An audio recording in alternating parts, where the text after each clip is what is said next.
present your body. Don't damage your body, twist your body, do anything to your body, and then come to me with prayers expecting I'm going to do something. You have to present your body as a living sacrifice. It's a day in, day out affair. It's something that you do day in and day out. Now, no one's perfect, but what we do is work on perfection. In our weaknesses, we back up and let God step in to make us strong. Amen? So we do not let it be overcomers in those things, those fallibilities in our life. So he says, now present your body as a living sacrifice. He says, now, before I can get you to walk into a realm of impossibilities, I got to get you away from the people that told you things are impossible. So he's saying now, in order for this to happen, once you got some things subject now, he says, I need you to understand that what man told you is impossible, it is now possible because I said so.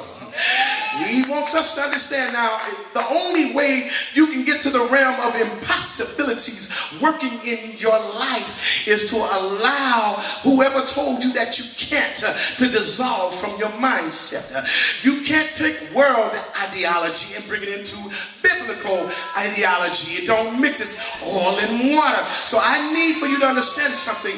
What you were taught before you became saved, you were taught by people that learned how to put you in a box. And that's why they're telling you today to think outside of a box. But me, God Almighty, I never gave you a box to get out of in the first place. I said the earth and the world and the fullness thereof is mine. So you can have, come on now, am I talking to myself? You can have what you, but you got to be able to get into that place. Oh my God. So now, he's telling us that you can't do what the Bible tells you that you can do when you got the world telling you that you can't. Today we're mixing up too much world stuff with gospel stuff. Today we got too much world stuff in our business. Today we want to be too much like the world and not peculiar anymore. I don't know. It used to be famous to be peculiar for Jesus. Now you want to blend in so nobody know who you are. Baby, you're supposed to be strange. You're supposed to be different. You're supposed to something is supposed to, come on now. You don't have to walk down the street with a t-shirt saying it's Jesus and me. You can just walk by somebody and they'll just want to come and talk to you and ask you a question. They don't know why, but I'm telling you right now, the Holy Spirit on the inside of you has a calming solution for the world's problem today. And he said, I need to ask you something. Don't know who you are. Preach it, Bishop. It's all right. But we've learned now how to try to operate in Jesus in a box. And we can't operate inside the box. God never gave us the parameters of living in the box. I'm going to go quickly to Genesis 3:11. Let me give you an example. The first time we were put in a box. We've been trying to fight outside that box ever since. Genesis 3:11 said, and he said, now this is God talking to Adam. This is after him and Eve had what? Bit off some forbidden fruit. Came to the tree of knowledge. And they learned the evil and good knowledge. When before that they didn't know of these things. And so now because of that they became ashamed and they realized that they were naked. They were naked all the time, but they never was ashamed of their nakedness until sin came in. So now they had the mind concept of sin because they ate of the fruit. Now I'm not debating who did it wrong first. You can't blame it on Eve, brothers. I've heard y'all say it all the time. See, if he'd have just said no, go to the word now. Because the reality of the word now, when it comes down to Eve, they said now, the word says that he was right there when the devil was talking to Eve now. So as a man, he should have told the devil, shut up and leave my wife alone. Come on now. So no, we can't keep blaming it on Eve. See, it's that woman he gave us. No, it's your weak-mindedness that you had ruling over you at the time. Instead of standing up to the enemy, you allowed the enemy to talk to your woman and take your woman and then take you too. If you really want to know what time it is, so let's talk about the truth of the word now. But let me get back on. Let me digress. Let me get back on what I'm saying here. I just want to put some fires out that I keep hearing folk preach all the time, and that's not what the word said. But anyway, it says, and he said, Who told you? This is now God talking to them, said, who told you that you were naked? Then he asked the question, says, hast thou eaten of the tree that whereof I commanded thee that thou should not eat? He already knew that they had sinned. But what they allowed themselves to do was allow the enemy to teach them how to think inside of a box.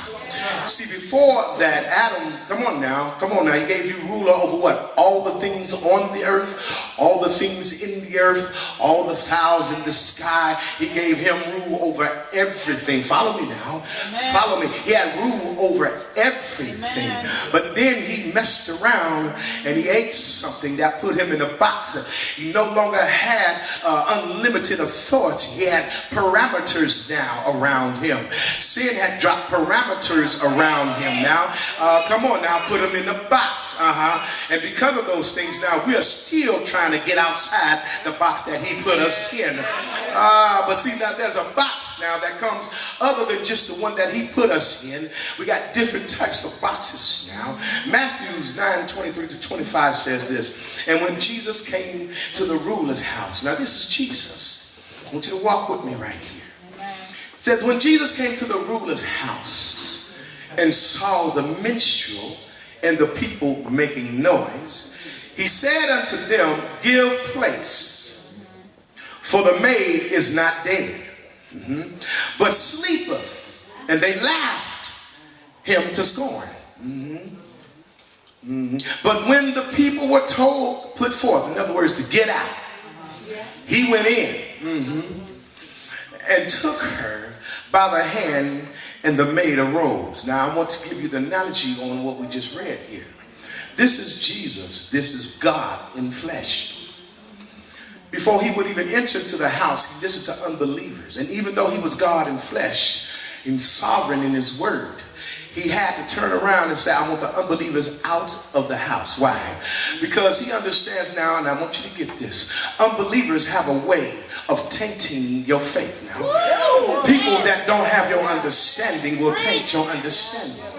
People that don't have your existence and level will taint your existence and your level. People that don't know how to soar will tell you you can't fly. If you keep messing around, you will let a chicken tell you that you can't fly and you've been an eagle all along. And you'll sit around flocking with chickens when God said, I made you to soar, not to, oh my God, not to sit down on this thing right here. So now here it is. Jesus, being who he was, didn't even want to tackle that enormity of demonic realms of unbelief. He said, get them out of the house before I even walk in. You know what that reminds me of? Sometimes we need to learn before we walk into a house, we need to wait for somebody to leave out. Come on now. I don't know. Maybe I'm just talking to myself. Sometimes we just need to wait for somebody to leave before you make your entrance, because they can overshadow what you're trying to do for the Lord. Anybody know what I'm talking about? Anybody's ever been there before? God used you, but then at the same time, you turn around and somebody's trying to put stuff on your back, talk about you, pin you down, lie on you, ostracize. Come on now. I don't think you've never been through that. Maybe nobody's ever talked about you.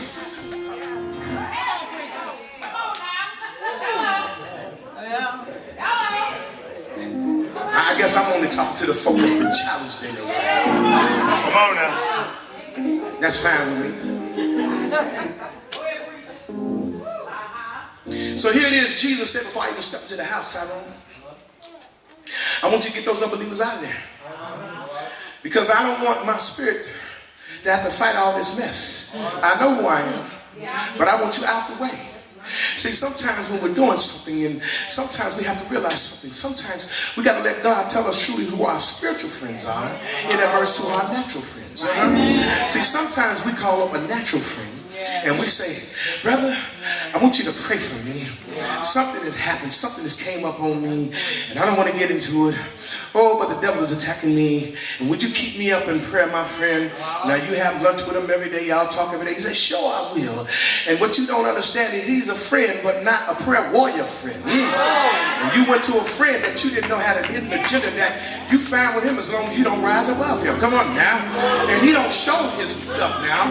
He don't let you know. So all this time you going to your friend, that's really a friend of me, a person that really don't mean you any good, but they're going to act like they do. And you'll go to them and tell them all your spiritual business and never can get a spiritual enlightenment and a breakthrough because you're going to the wrong source. And God is like, that's not your friend for this situation. Right now, yeah. We walk in too many houses with faith and allow people to rob our faith and the strength behind our faith because of people that were there. We got to learn how to start kicking out unbelievers that ain't gonna think like you. Baby, I'm only talking to you, the ones that need a miracle in your life. If you don't need no miracle, you're not gonna get on this wagon. I understand that. But those that know that there's more that God is calling from you, that you need a miracle in your life, you'll understand where I'm coming from.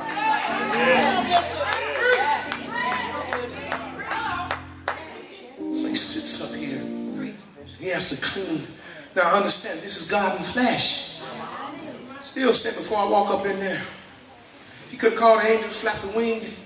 He could have spoken from the outside and she rose. He said, no, get them jokers up out of here. I don't need them. They're in my way. They telling me one thing, they telling me she's dead. I said she's not. I spoke life already into her. But they telling me, they laughing like they think that I could get them out of here. And as soon as they leave, he comes up, what he does, he just touch her, say a word, and here it is, she rises out of the sleep that she was in. And I come to find out, Uncle Vernell, that sometimes we encounter people around us that don't mean us any harm, but also just can't do us no good. Wow. Come on, man. Woo. Woo. Tight, but it's right. Truth be spoken. And this is when we got to start doing the soul searching about friends. Inner circle. You think about Christ now. He had an inner circle now. He had 3 people. Amen. An inner circle. Then he had an outer circle. Then he had another circle. He knew what people belonged in his life. And see, people will box you in if you don't watch yourself. I know people that when I talk to them about something and they say that this needs a change or whatever, and I'll talk to them, maybe give them a remedy about it, and they say, but you know what, my daddy was like that anyway, so I guess that's just how I am. I don't say anything else to them. I say, go in peace and be who you are, broken in pieces. Go ahead. That's all right. You've accepted your level. Go ahead. God bless you. Stay where you are. You like this elevation. God bless you. I ain't mad at you. Go on, boo. Stay in your elevation. That's all right. This ain't what I got ain't for you. You can't get it. You can't get it. So you do you. I'm gonna do me. God bless you. Love you, baby. But call me when you want to get serious in life. Right now, I ain't been there in a while now, so I can't deal with this kind of stuff. Come on. Say that. Come on now. Preach. Yeah. It's the truth in it. So I find now you can be around people in your faith when you really need faith to work out a miracle in your life. You need faith to working on your behalf when you're going through a broken relationship. Your children are going bad and wayward and everything else. Bills are coming down on you and swallowing you whole. And it seems like nobody has an answer for you. And you realize that I've got myself in this situation, God, but I need you to get me out of it. I know I got my nerve asking you because yet again I did it to myself. But I got faith, God, that you're going to intercede on my behalf and that you're going to do this thing this last time because I've learned my lesson. And I guarantee you, Father, if you work a miracle in my life, I shall, oh my God, I shall not fall again. I shall do, oh my God, I shall do what you ask me to do.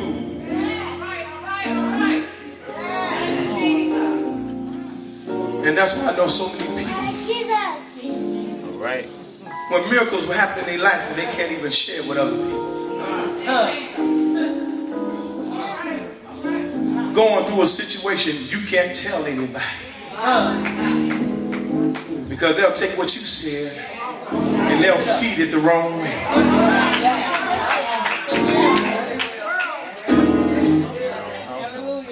You'll have a bishop calling you on the telephone. Did you tell my member such and such and such?